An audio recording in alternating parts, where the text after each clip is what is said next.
aussi besoin. Est-ce que tout le monde a une bouteille d'eau? Ouais, aussi besoin. Vous en avez une? Bouteille d'eau. S'enchaîner comme ça. Ouais. On n'est pas prendre quand même 5 minutes de C'est un peu bizarre, mais Ouais. je l'accorde. Bah non, parce que je crois qu'il y a quelqu'un derrière moi encore. Ouais.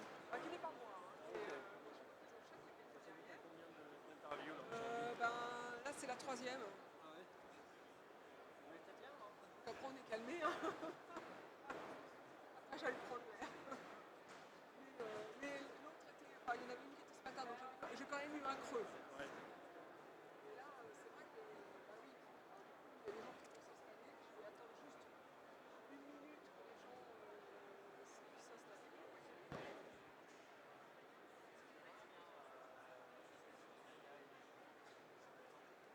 Celle d'avant? Non, Ouais, c'est bien. oui, bah oui, c'était pas mal. Ouais, ouais, c'était bien. Ouais, ouais. Oui, parce qu'en plus, il y avait un mélange des genres. C'est pas moi qui, qui ai fait les choix, mais c'est vrai qu'il y avait un mélange des genres qui fonctionnait plutôt pas mal. Alors que c'était pas évident au départ, parce que bon, mais là, on va être tout aussi performant, si ce n'est plus. Sur des sujets passionnants. Ah ouais, ouais. Ah oui. En tout cas, c'est une tendance, ça rejoint la tendance de ce qu'on voit récemment. Oui, C'est ce oui, qu'on oui. se disait, Ouais, ouais. il y avait beaucoup en fait, voilà, de sujets sur Ça, la c'est vrai. digitalisation, sur l'IA. Ouais. Voilà, donc on est en plein dedans. Oui, là, je ne m'inquiète pas. On me dit que je peux y aller. Donc bonjour à toutes et bonjour à tous. Merci beaucoup d'être présents pour cette conférence où on va parler de gaspillage. Alors pour parler du gaspillage et des liens entre la tech et le gaspillage, je démarre par Mena Abouti qui est à côté de moi. Vous êtes donc responsable marketing de GRI. Un mot de GRI parce que c'est une vieille maison, hein, je crois, qui a été créée en 1845. Donc juste quelques mots sur GRI. Exactement, donc bonjour à tous. GRI, c'est une très très très vieille entreprise qui a été créée plus de 170 ans de ça maintenant. Et on conçoit, on fabrique des capteurs de température et des capteurs de tout genre. Voilà. Et voilà, donc ça fait 170 ans qu'on innove au service de nos clients. On conçoit des solutions avec nos clients, pour nos clients. Thomas Barenfeld, vous êtes fondateur de Gaston à la campagne. Donc c'est une plateforme de livraison de plats. J'insiste parce que, enfin je le dis parce que vous insistez avec votre propre flotte de véhicules.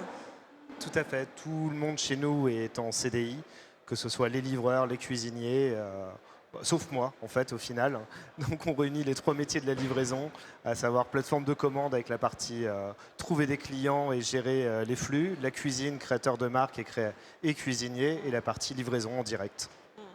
Et puis, Eric Thomas, pardon, vous êtes directeur digital, data et IA chez Sodexo France. Bon, Sodexo, je pense que ça évoque quand même quelque chose chez la plupart des gens qui sont ici, du public qui est ici.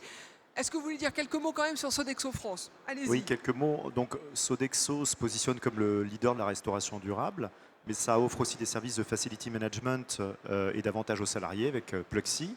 Et Sodexo, dans le monde, c'est 45 pays. En France, c'est 4000 sites et on sert 2,5 millions de repas. Juste pour situer, puisqu'on va en parler tout à l'heure, sur l'impact sur le gaspillage. Alors, pour amorcer cette conférence, donc où on met en parallèle gaspillage et tech, quand on parle de gaspillage dans le secteur de la restauration, on raisonne d'habitude sur le gaspillage alimentaire. Or, on va le voir tout au long de cette conférence, que évidemment ce n'est pas que ça. Je fais un premier tour de table et je démarre avec vous, Eric. Quand on parle de gaspillage, pour vous, on parle de quoi exactement? En fait, sur le gaspillage alimentaire, il faut avoir en tête que ce sujet se travaille sur l'ensemble de la chaîne. C'est-à-dire que et les outils technologiques qu'on peut activer, qu'ils soient digitaux, IA ou les autres, on les réfléchit sur l'ensemble de la chaîne. Ça part du menu, quelle est mon offre, à quel prix. Ça part ensuite sur mon prévisionnel. Une fois que j'ai fait du prévisionnel, ça va sur mes commandes. Une fois que j'ai fait les commandes, c'est des réceptions. Une fois que j'ai fait les réceptions, j'ai produit. Et ensuite, je vérifie. Et donc, l'anti-gaspi est adressé chez nous sur l'ensemble de la chaîne, comme d'autres acteurs, mais on active des outils technologiques sur l'ensemble de la chaîne. Si on peut en citer un, en fait, le point important, une fois qu'on parle de la chaîne, c'est de commencer par faire avoir une vision partagée sur de quoi parle-t-on sur l'anti-gaspi. C'est d'avoir une photo. Parce que quand on parle de gaspillage alimentaire, ce qui est important, c'est de savoir de quoi on parle. Et en fait, on active notamment un outil chez nos clients. Ce qui est important d'avoir en tête, c'est qu'on est chez nos clients. Donc on active un outil chez nos clients qui s'appelle Westwatch. Cet outil qu'on déploie partout dans le monde et en France, c'est un outil qui nous permet de prendre la mesure de ce que l'on gaspille sur les sites de restauration. Et cet outil se compose globalement d'une collecte de la donnée avec de la pesée, de l'analyse au travers de la data et des reporting qui nous permettent de traiter un point de situation. Et cet outil peut être, et d'ailleurs il y a un certain nombre d'acteurs au sein du salon, peut être augmenté avec de la collecte automatique d'informations. Voilà ce qu'on fait. Thomas, quand on vous parle de gaspillage, chez vous, ça correspond à quoi? Ça correspond à deux choses. On a le prisme RSE parce que on peut pas éviter de le dire, surtout en 2025, mais ça veut dire une seconde chose, c'est le compte de résultat. Le gaspillage alimentaire, c'est de la démarque connue, inconnue, c'est la différence entre le réel et le théorique. Le théorique, c'est les fiches techniques qu'on a construites, l'assortiment qu'on a construit. Et ensuite, il y a la vraie vie dans le restaurant. Est-ce qu'on a respecté les fiches techniques? Est-ce qu'on a des outils de mise en place? Comment est-ce qu'on passe les commandes? Et le passage des commandes, quand on est gros, on a des outils. Quand on est plus petit, c'est plus dur d'avoir des outils, même sur le salon Food Hotel Tech. Désolé pour ceux qui essaieront de dire le contraire. Et puis, en amont de tout ça, il y a aussi une vraie réflexion, une vraie ingénierie dans la création d'une offre. Quand on construit une offre, on peut partir d'un produit parce qu'on en a envie, mais quand on rentre de plus en plus dans le métier, depuis le temps que je fais ce métier, depuis 15 ans, je me rends compte que j'approche le métier à partir de l'ingrédient. Et l'ingrédient est le cœur de ma réflexion. On va sur les salons, on rencontre des ingrédients, on peut avoir une idée d'un produit, mais l'ingrédient est donc dépendant d'une chaîne logistique, d'un approvisionnement, d'une DLC secondaire. Quand je rentre un ingrédient dans ma carte, est-ce que j'ai une carte qui a 50, 100, 200 ingrédients? Est-ce que c'est du frais? Est-ce que c'est du sec? Est-ce que c'est du surge? IQF, pour ceux qui ne connaissent pas IQF, je vous laisserai regarder et découvrir. Ça peut réhabiliter ce qu'on croit sur le surgelé. Et donc, il y a un travail qui va être mis en place sur combien de fois je réutilise un ingrédient quand je le rentre chez moi. C'est une vraie ingénierie, c'est une méthode de penser la création de son offre. Et c'est, je crois, ce qui offre les plus gros impacts dans la gestion de stock, parce que ça va déterminer, en gros, pour donner un chiffre ou deux, un resto qui travaille très très bien, il va avoir une démarque aux alentours de 0,5 points de son chiffre d'affaires. Jusqu'à 1 point, on est correct. À 2 points, on se pose des questions. Mais on a déjà vu des restaurants, j'ai déjà vu des restaurants qui étaient à 5 ou 10 points. Et quand on rentre dans l'opérationnel, on se rend compte que c'est ingérable dans les outils de mise en place. La mise en place n'est pas gérable du fait du nombre d'ingrédients à préparer tous les jours. Donc, c'est l'idée. Mais Héna, le gaspillage, chez vous, chez GRI, ça correspond à quoi? Nous, on va appréhender le gaspillage comme une problématique qu'on doit résoudre pour le compte de nos clients. Voilà, donc, et ça passe par des solutions qu'on va proposer. Donc, c'est des petits capteurs de température qui vont être installés dans des équipements, des chambres froides, pour justement limiter la destruction d'aliments, parce qu'ils ont été exposés à des températures en dehors de ce qui est spécifié et ce qui est recommandé dans le cadre des process HACCP. Voilà. Donc nous, on travaille par exemple avec TrackFood, qui est notre partenaire qui distribue et qui installe notre solution sur la France, mais avec d'autres partenaires à l'étranger, notamment avec Ecolab, par exemple, ou Brandmate, qui ont déployé notre solution sur à peu près 8000 restaurants à travers le monde. Donc nous, on va être plus un apporteur de solutions pour essayer de limiter la destruction des produits qui sont stockés dans une chambre froide, parce que la chambre froide, on arrive le matin, donc voilà, elle est tombée en panne la veille, et là, au lieu de tout béner, nous, on va prévenir les utilisateurs en amont pour leur donner la possibilité d'être réactifs et surtout de corriger le problème avant même de détruire les produits. Et ça, c'est uniquement sur la phase de stockage, mais après, on intervient sur toute la chaîne. Donc Eric, tout à l'heure, il parlait en fait, voilà, de respecter, on va dire, de limiter en tout cas le gaspillage sur toute la chaîne. Nous, on est aussi sur la chaîne, sur le premier maillon de la chaîne qui est la fabrication, on va dire, voilà, des produits chez les gros industriels de l'agroalimentaire. On va être présent sur la phase de transport aussi, parce que la température, elle doit être aussi respectée pendant la phase de transport. Et après, quand ça va être livré chez le restaurateur, on intervient aussi en fournissant un outil qui va permettre de valider qu'à réception du produit, la chaîne du froid a été maintenue pendant la phase de transport. Et après, on complète la chaîne en assurant le suivi directement dans les équipements du restaurant. Voilà. Et ça, c'est uniquement sur la partie on va dire gaspillage alimentaire, mais après on intervient sur d'autres aspects du gaspillage. Ça, on va le voir après, Voilà. parce qu'effectivement, on est encore dans cette logique de gaspillage alimentaire, mais le gaspillage peut ne pas être qu'alimentaire. Ça, on va le voir tout à l'heure.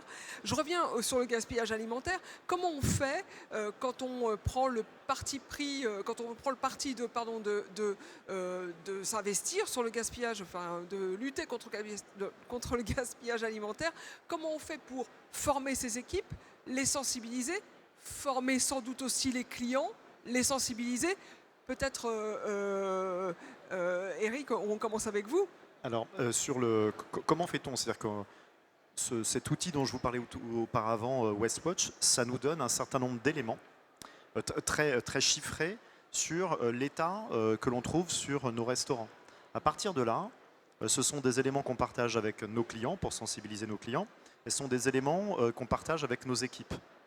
Ce qu'il faut bien avoir en tête, c'est qu'ensuite, on est dans de la restauration, et donc les plans d'action, on active des plans d'action. Donc les plans d'action sont les plans d'action de formation, mais les plans d'action sont des plans d'action très terrain sur ce que l'on va pouvoir changer sur nos pratiques dans nos restaurants pour réduire ce gaspillage alimentaire. Donc ça passe par un bilan, des plans d'action. Je vais vous donner un exemple. Par exemple, je prenais l'exemple du pain qu'on avait partagé. On en parle assez souvent. C'est-à-dire qu'aujourd'hui, on peut se rendre compte dans un restaurant, on s'est rendu compte qu'il y avait une surconsommation de pain. Qu'est-ce que ça veut dire? C'est quoi les actions? Donc ça va de... On se rend compte, vous savez, dans les écoles, on s'est rendu compte que les enfants préféraient des gros morceaux de pain plutôt que les petits morceaux de pain quand on les coupait. Et bon, on s'est aussi rendu compte que notre machine à pain n'était peut-être pas bien réglée. Et en fait, en impact, c'est assez important. Quand on règle une machine à pain, les morceaux de pain sont mieux coupés. S'ils sont mieux coupés, on consomme les morceaux de pain. Et en fait, qu'est-ce qu'on a détecté? C'est encore une histoire de mesure, d'action. On parlait aussi, par exemple, à quel moment de la chaîne du parcours consommateur on va mettre le pain. C'est aussi intéressant, c'est une fois que je me suis choisi un certain nombre de composants dans mon repas, dans mon plateau, dans mon restaurant d'entreprise, si le pain n'est pas en début de chaîne et le pain se trouve en fin de chaîne, je ne vais peut-être pas le prendre. Donc en fait, ça change les processus et on va former nos équipes à ces processus et on va partager au sein de l'ensemble de nos sites pour qu'on arrive à se dire, voilà les bonnes pratiques. Et on fait remonter du terrain des bonnes pratiques qu'on partage au sein des équipes. Et c'est comme ça qu'on arrive à activer l'axe équipe et formation d'équipe. Et sur les clients, il y a des actions aussi directement à destination des clients pour les sensibiliser à peut-être avoir des habitudes, des comportements un peu différents. Alors, ce qu'on discute avec les clients, ce qui est intéressant de faire cette photo, parce que ça nous donne l'enjeu. Et par exemple, on peut avoir des clients qui nous disent sur des tranches horaires, je veux avoir le même volume. Alors, si on est tout à fait honnête, si vous êtes passé dans des restaurants d'entreprise, il vous est probablement tous arrivé de vous présenter à 13h15 ou à 13h45 et de dire mince, il n'y a plus rien. Je vous avoue, parfois il m'arrive de le faire. C'est pas possible, il ne reste rien. Donc en fait, ce qui est important, c'est de mettre en avant ces pratiques et de se dire, si on veut lutter contre le gaspillage alimentaire, on doit certainement accepter que sur l'ensemble d'une tranche horaire, on ne peut pas garantir autant de disponibilité. Mais ça, c'est un changement de comportement. Donc c'est encore une fois, on prend cette photo, on travaille ces comportements, on essaye d'embarquer nos clients et de trouver un certain nombre d'éléments pour les convaincre de changer un certain nombre de leviers d'action, en fait. Et donc c'est bien la data, l'analyse de cette information qu'on arrive à démultiplier pour pouvoir définir des actions, des plans d'action.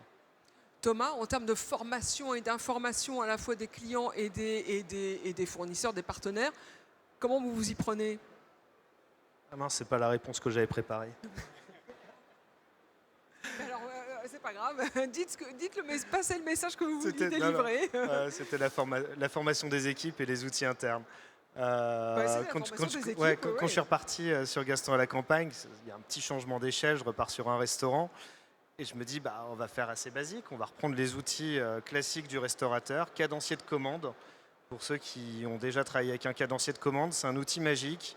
Quand on passe sa commande, on a donc une mercuriale qui sont tous les ingrédients qu'on achète chez son fournisseur. En général, on passe ses commandes à date fixe, le lundi et le jeudi, le mardi et le vendredi, enfin peu importe. Et on écrit le stock et on écrit ce qu'on commande. La première fois qu'on passe de la commande, on est un peu à l'aveugle. Et puis la troisième fois, il y a un historique. On voit comment évolue le stock en fonction de ce qu'on a commandé. Et là, on commence à mettre de l'intelligence pour accompagner les équipes. Alors en disant, tu vois, là, tu commandes un petit peu trop, tu as ton stock qui monte. Tu commandes pas assez, il y a ton stock qui descend, tu es toujours en rupture. En fait, tu es tout le temps en rupture parce que tu commandes pas assez. C'est un tout petit outil. C'est d'ailleurs la base de l'IA. L'IA, c'est juste ça. Ça va juste mettre plus d'intelligence avec un ordinateur qui va calculer. Mais on en parlait en préparation, on ne l'a pas tellement dit aujourd'hui. La maîtrise de tout ça, c'est finalement la mesure. Et le fait de venir compter les stocks est un outil de mesure aussi pour gérer la perte ou pour gérer la rupture. Un des autres outils, c'est la mise en place. On a des outils, on a parlé de Fullsoon juste avant. Je pense que quand on commence à être un peu gros, c'est un outil qui est très très très intéressant pour faire de la prédictivité de chiffre d'affaires et d'activité pour ajuster sa mise en place. Et en même temps, si on n'est pas assez gros pour mettre en place un outil d'intelligence artificielle, on peut le faire à la main. On sait que le vendredi, c'est le plus gros jour, on va un petit peu gonfler, on va mettre de l'intelligence sur la gestion de stock. Et comment est-ce qu'on s'en rend compte? Je fais noter à chaque responsable de poste ses pertes. Et une fois par semaine, je leur demande de relire toutes les pertes qu'ils ont eues, se rendre compte. Alors il y a des petites pertes qui ont des petites valeurs, on dit c'est un peu moins grave. Mais quand le gars il me fait toujours le saumon un petit peu trop et qu'il me jette 500 grammes de saumon à 25 € le kilo tous les 2 jours, on commence à avoir des discussions parce que là, d'un coup, la démarque, elle est importante. Le sens de ce que je dis, c'est que c'est des petites actions, mais des actions qu'on doit quand même mener au quotidien parce que peu importe les outils, il faut avoir une démarche de gestion de stock et de gestion de la durée de vie de l'ingrédient. Ça ne se fait pas tout seul. Est-ce que tous les trois, ce que vous êtes en train d'expliquer, vous l'expliquez de temps en temps, par exemple dans le cadre de lycée hôtelier ou de formation de jeunes, de futurs restaurateurs? Je commence par vous, Mena, et on va aller jusqu'à Eric. Oui. Après, généralement, voilà, donc les échanges, les transferts de compétences, les formations, on les fait à nos clients en direct. Mais nous, par exemple, on est basé à Besançon.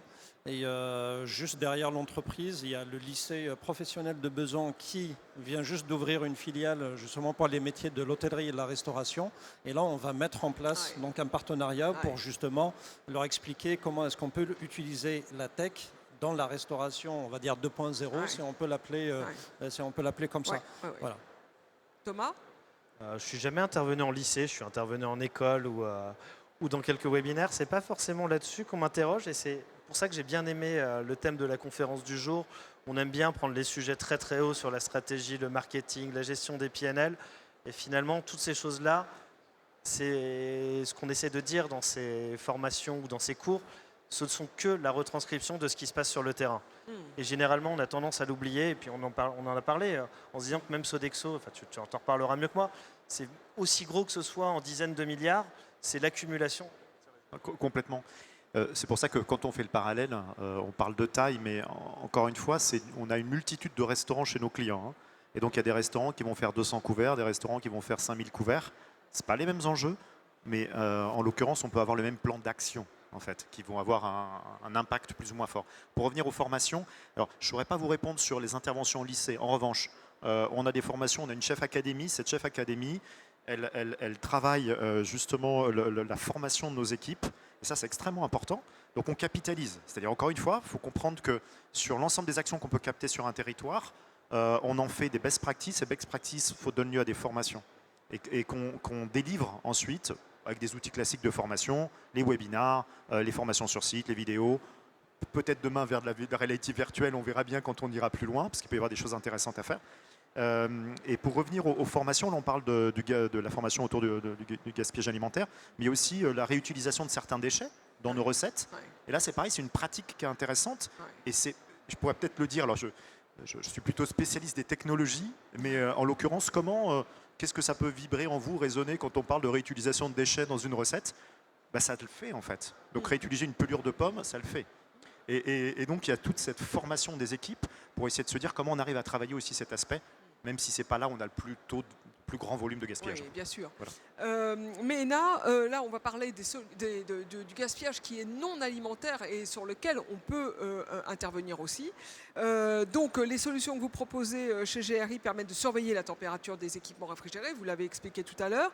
Mais comment vous parvenez aussi à lutter contre un gaspillage en termes d'énergie, un gaspillage en termes de ressources humaines, hein, ça va jusque-là. Expliquez-nous.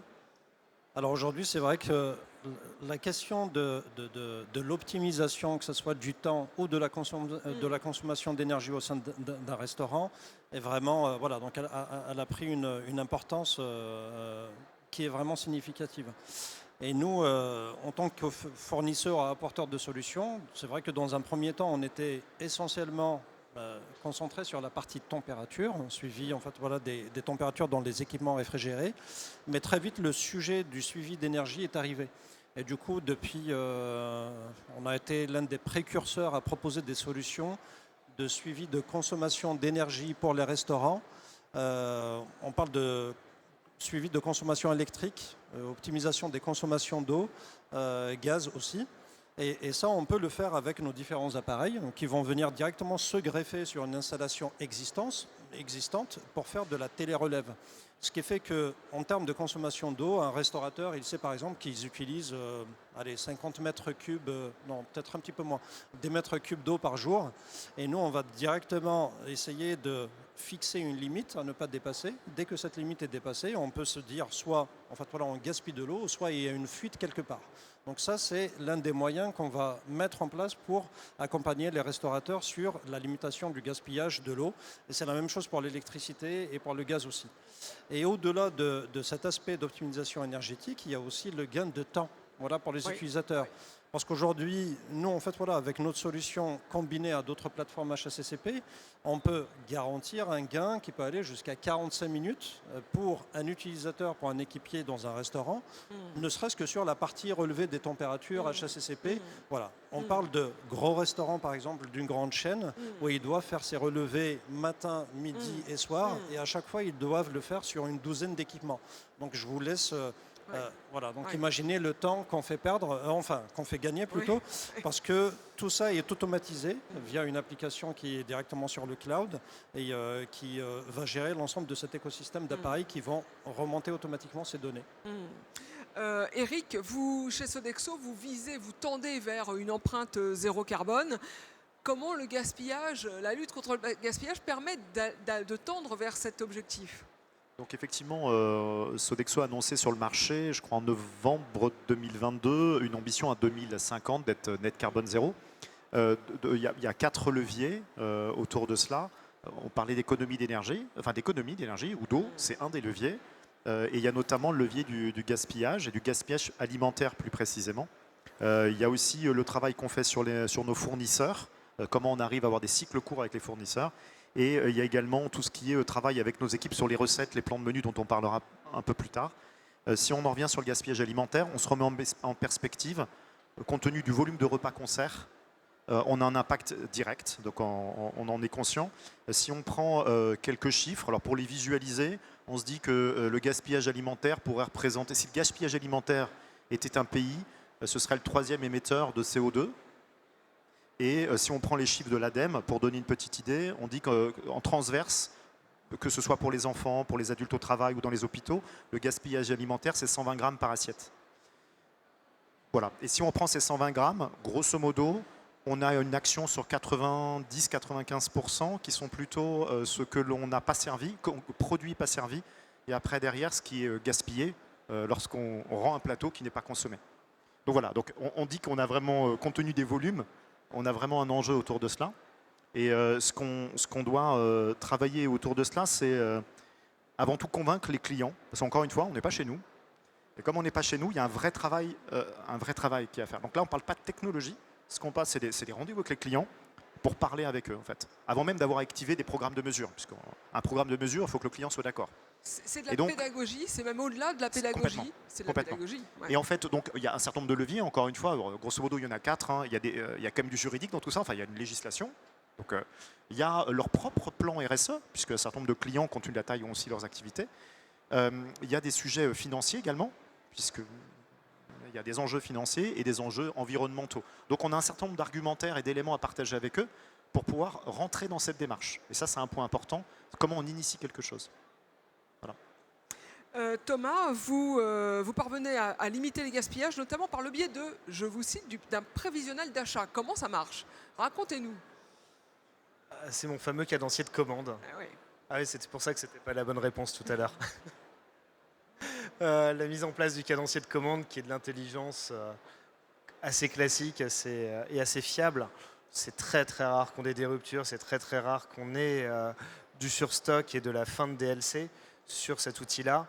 On peut aller plus loin, la scalabilité, il y a des outils qui permettent aussi, quand on se lance dans la franchise, on veut des outils qui soient opérables par des managers, donc des gens qui sont déjà pas chez eux et qui sont encore moins concernés. Donc on va essayer de faciliter au plus possible la vie.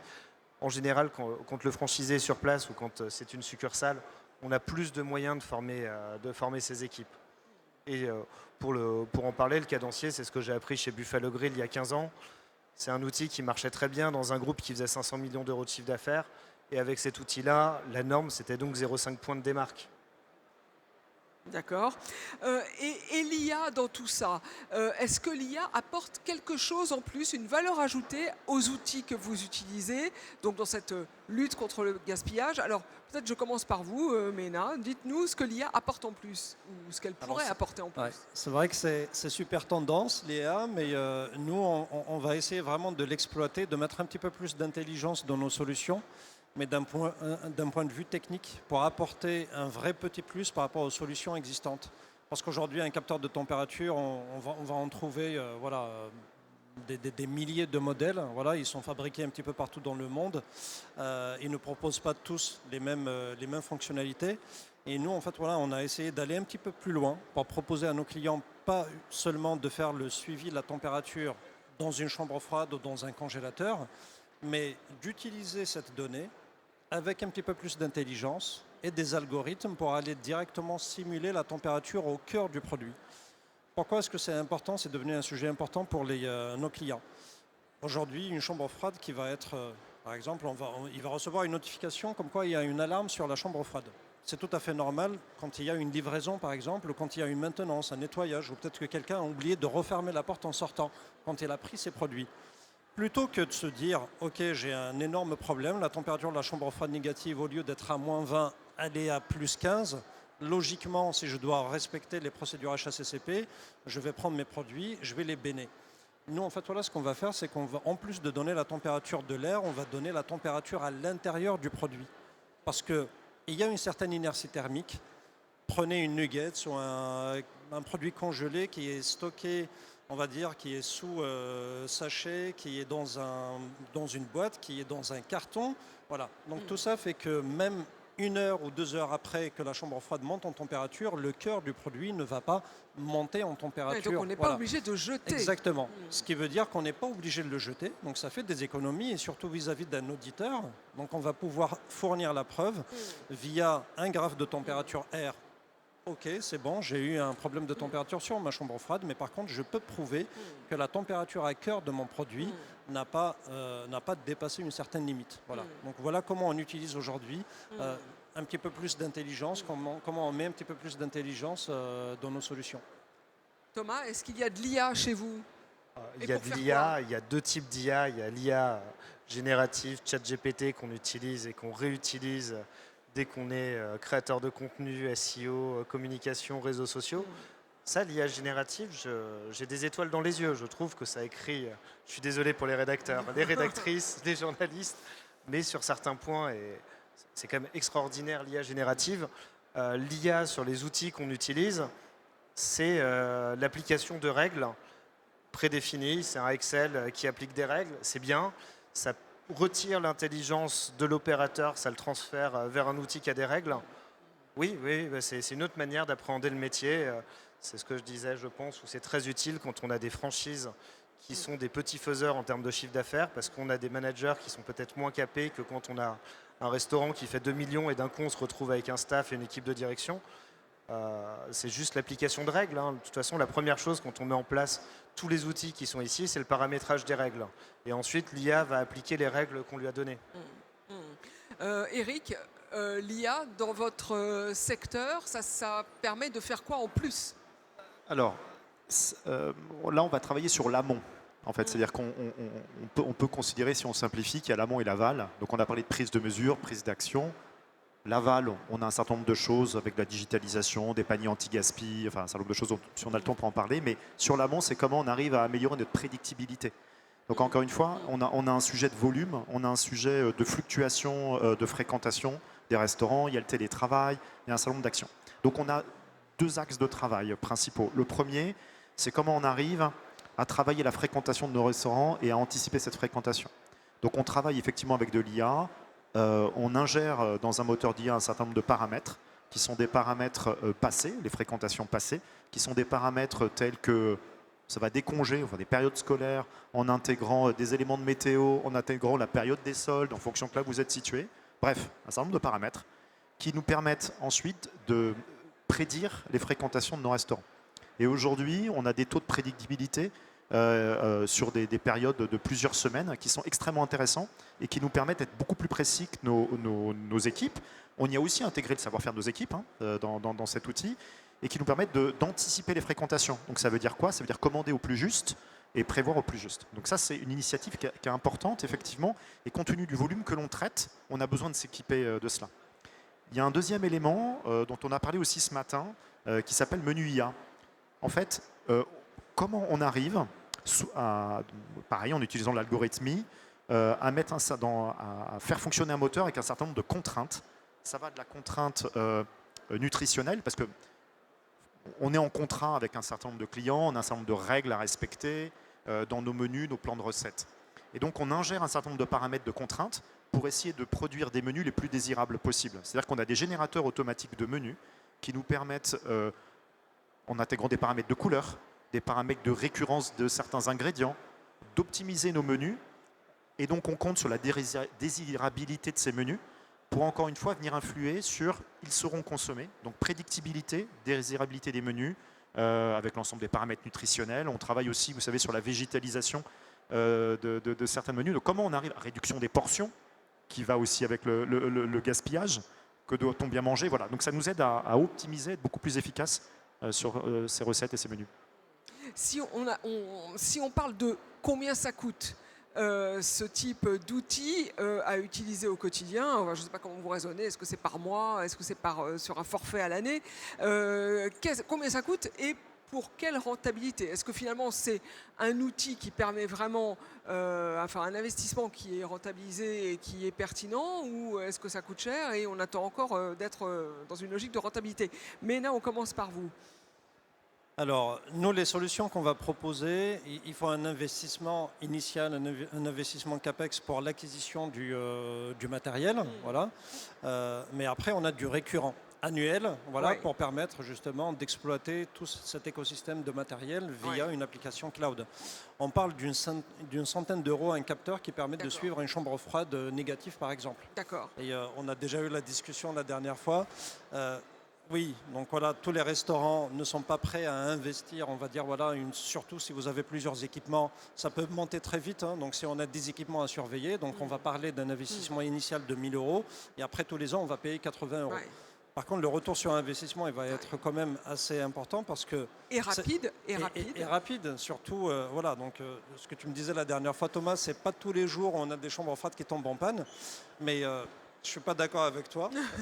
C'est comme l'assurance de la voiture. Ce n'est pas tous les jours en fait, voilà, qu'on a des accidents et encore heureux. Mais on préfère quand même donner un outil et surtout donner la possibilité à un restaurateur d'être serein, de se dire ok, j'investis 1 000 euros et après tous les ans je vais investir 80 euros, mais au moins je suis sûr que s'il y a le moindre souci, je vais pouvoir sauver plusieurs milliers d'euros de valeurs marchandes qui sont stockées dans ma chambre froide parce que j'ai pu intervenir dans les temps. Thomas, répondez à ce désaccord. Je ne vais pas faire de polémique non plus. C'est sûr qu'il y a un certain niveau. Déjà, on parle de chambre froide, ce qui n'est pas le cas de tous les restaurants. Ce qui n'est pas le cas de tous les restaurants. Et je ne suis pas sûr que toutes les chambres froides aient plusieurs milliers d'euros de valeur de stock. Maintenant, quand c'est le cas, oui, très clairement, il y a un gros intérêt. Et ça limite aussi la continuité d'exploitation.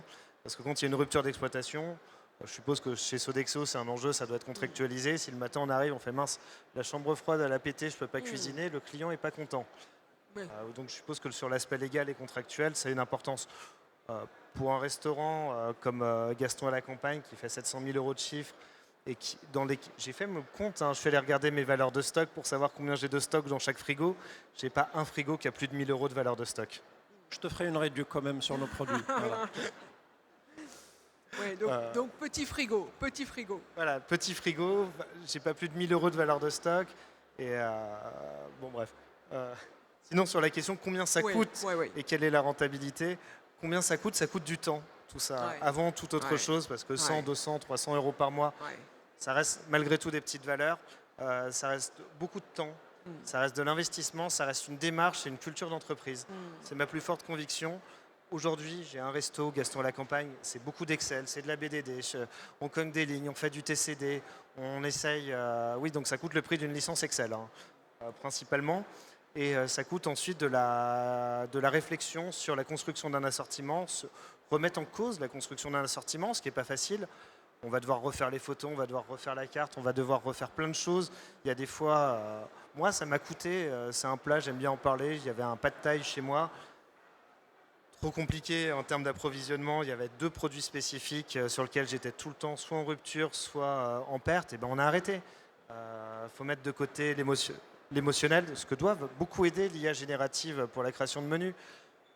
Surtout quand on est aussi gros que Sodexo, ça c'est génial parce qu'à cette échelle-là, c'est quand même d'autres enjeux. Mais à l'échelle de 1, 2, 3 restaurants, avant qu'on ait passé le cap et qu'on passe sur des outils, parce qu'on a de toute façon plus le temps de le faire et de faire le suivi, c'est du temps et c'est de la volonté. Les résultats sont spectaculaires. J'ai passé 4 ans où j'avais Gaston et d'autres travails à côté. Depuis 6 mois, je suis focus à 100% sur Gaston à la campagne. Je suis à plus de 5 points de gagné. Ouais, d'accord. 5 points sur 700 000 € de chiffre, ça fait 35 000 € de résultats. C'est pas anodin. Je vois le compte. C'est ça. Donc c'est c'est très, pas très anodin. satisfaisant. Oui, absolument. Eric Alors, je vais prendre effectivement le sujet d'un autre angle, puisque comme je ne fais pas le business de Thomas, moi, directement. En fait, avec notre équipe, ce qu'on fait, c'est qu'on produit des outils technologiques au service des restaurants. Ça reste des restaurants. Ça reste des restaurants qui ont un PNL. Ça reste des restaurants qui ont une rentabilité. Donc, en fait, c'est autant de restaurants qui cumulent et qui font la rentabilité de Sodexo. Donc dans le travail que l'on fait pour pouvoir mettre en place ces outils, effectivement, on a des contraintes de coût. C'est-à-dire à partir de combien ou à quoi dois-je faire attention pour qu'un outil puisse être exploitable, déployable dans nos restaurants. Et ça, c'est une vraie contrainte. Alors on en parlait aussi ce matin.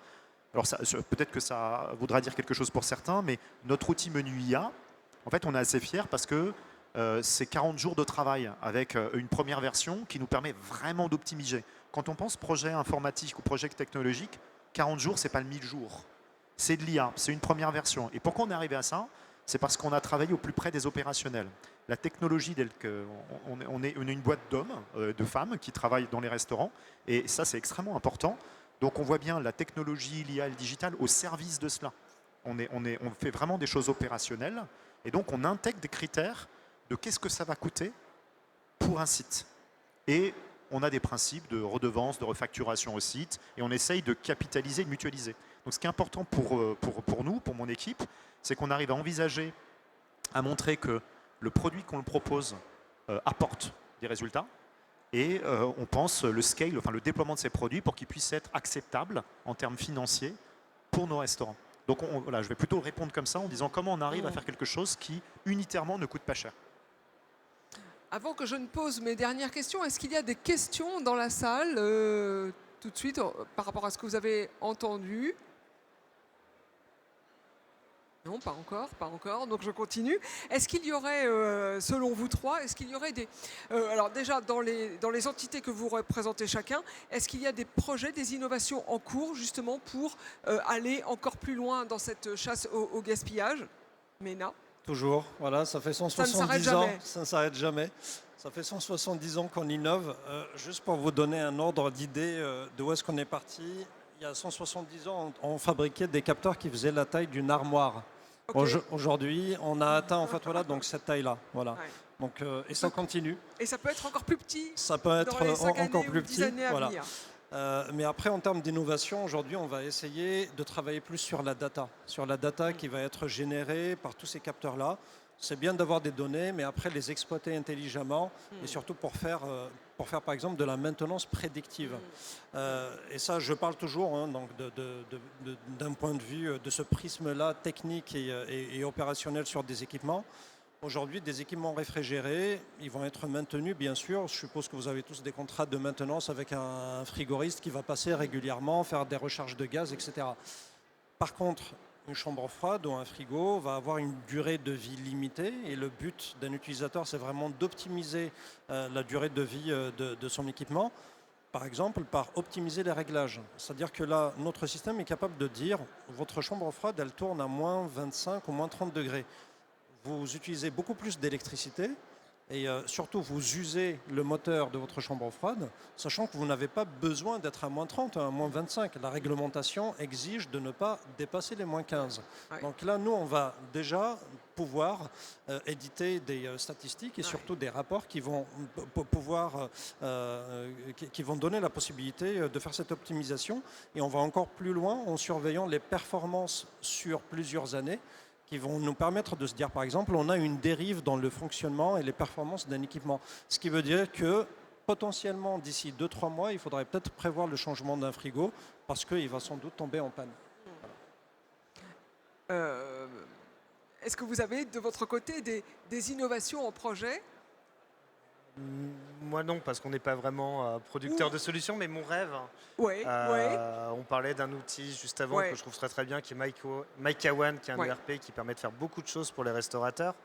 Ça permet d'avoir le théorique avec la consommation qu'on a eue et de mesurer le réel. Le réel, ça se fait avec deux choses. Ça se fait en allant compter les stocks et en ayant tout ce qu'on a consommé, tout ce qu'on a acheté au cours du mois. Et c'est là où l'IA a sa place à jouer, c'est-à-dire que les bons de livraison, il faut encore les taper à la main. Et il n'y a aujourd'hui pas de solution qui sache faire de la génération de stock automatique sur la lecture d'un bon de livraison. Je pense que le jour où cet outil-là sera en place et efficace, ça facilitera énormément les choses. C'est un appel à tous les gens qui sont là. Enfin, il faut qu'il y ait une vraie réflexion parce que c'est extrêmement laborieux. Je pense que tout le monde on est tous restaurateurs dans la salle ou à peu de choses près. On reçoit 10-15 livraisons par semaine. On peut très difficilement prendre 10-15 bons de livraison par semaine et ligne par ligne de chaque produit faire une entrée en stock. Non, dans la vraie vie, ça n'existe pas. Donc on n'a jamais la valeur de stock qui est rentrée dans l'ordinateur. Eric, est-ce qu'il y a des innovations pour actuellement chez Sodexo pour aller encore plus loin? Oui, alors Sodexo, c'est une société à capital humain. Ce qui est important, c'est que c'est nos équipes sur site qui font le travail. Donc on se met vraiment au service de ces équipes. Ce qu'on est en train de chercher, sans vous dévoiler des éléments, c'est de se dire comment on arrive à augmenter, à aider nos équipes sur site, puisqu'on leur demande un certain nombre de choses. Les réglementations changent, les exigences changent. Donc comment on arrive à équiper nos équipes pour les aider à être plus efficaces et sortir un petit peu de tout cet empilement d'actions qu'on leur fait faire. Donc on travaille sur ce type d'accompagnement des équipes sur le terrain en fait, au travers de l'IA, au travers de l'automatisation, au travers d'un certain nombre de choses qui leur facilitent la vie. Oui. Thomas l'a amorcé sur sa solution rêvée, en tous les cas pour améliorer son quotidien. Est-ce que Eric et Mena, vous avez un rêve d'outil qui vous manque aujourd'hui et si on vous l'offrait, vous seriez ravis? Mena, ça pourrait être quoi, l'outil rêvé qui vous manque? Alors un outil rêvé, ce serait une plateforme unique, voilà, qui permettrait non seulement de faire tout ce qui est gestion des stocks, la surveillance des températures, gérer la maintenance, mais aussi pouvoir répondre à toutes les attentes d'un restaurateur. C'est ce qu'on se disait tout à l'heure. Aujourd'hui, un restaurateur, il va avoir toute une panoplie d'applications ou d'outils numériques qu'il doit gérer, sachant que son métier avant tout, c'est la restauration. C'est pas être, on va dire, un geek voilà, des outils numériques, etc. Mais voilà, pour moi, donc l'idéal, ce serait d'avoir une plateforme unique qui va venir agréger, on va dire, plusieurs solutions. Ça existe déjà, mais c'est jamais complet. Voilà. Mais si un jour on arrive à avoir, on va dire, une entreprise qui est capable de faire ça, ce serait génial. Eric? Alors, on parle de rêve, mais donc c'est pas très réaliste ce que je vais dire, mais si on en revient sur le gaspillage. Comment on veut réduire vraiment le gaspillage? Comment on arriverait à savoir qui mange quoi, quand, comment? En fait, donc c'est impossible, mais l'idée c'est plutôt de recontinuer à travailler sur l'ensemble de la chaîne, essayer de trouver les actions que l'on peut faire, comment on automatise un certain nombre d'actions, comment on automatise un certain nombre de process pour pouvoir continuer à lutter, si on revient sur la partie gaspillage alimentaire. Et puis ce qu'on veut essayer de manière plus concrète, c'est accentuer ce qu'on fait, c'est reprendre les codes du retail, par exemple. Il y a du merchandising qu'on a dans tout ce que tout ce que l'on vit ensemble. On les utilise déjà, des prix barrés, comment je mets en avant des produits qui ont une DLC ou qu'il faut que je passe. Donc voilà, on accélère là-dessus sur tout ce qui est notamment digital, comme tu le fais. C'est comment on arrive à utiliser ces codes, le merchandising. Et la dernière chose, c'est l'anti-gaspi, c'est bien toute une chaîne, c'est nous aussi. Il y a un véritable travail auprès des consommateurs, donc il faut qu'on embarque les clients. Enfin, c'est bête de le dire, mais je reprends l'exemple de j'arrive, je suis pas content parce qu'il est tard, il reste rien.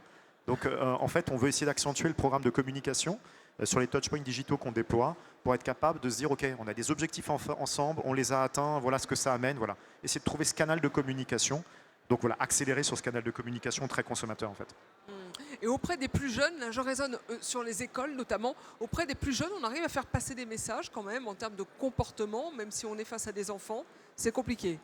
Ouais, ça dépend après de l'âge des enfants en fait. C'est dur. Bon, c'est ils toujours savent un peu lire. la Partons du problématique. principe qu'ils savent lire. Partons du principe qu'ils savent lire.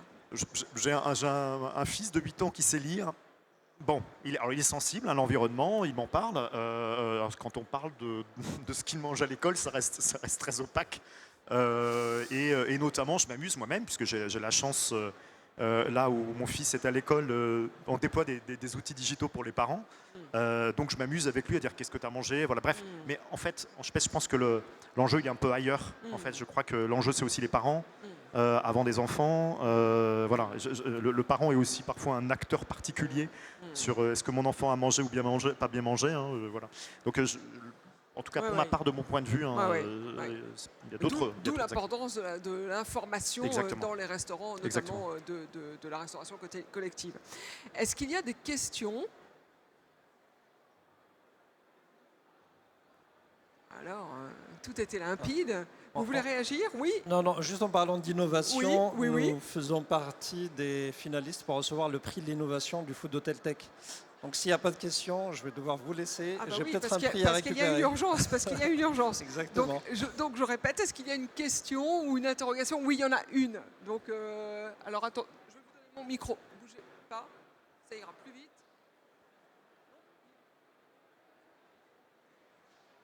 Merci pour la conférence. Je me demandais simplement si, c'est assez dur d'éviter d'avoir du gaspillage encore aujourd'hui.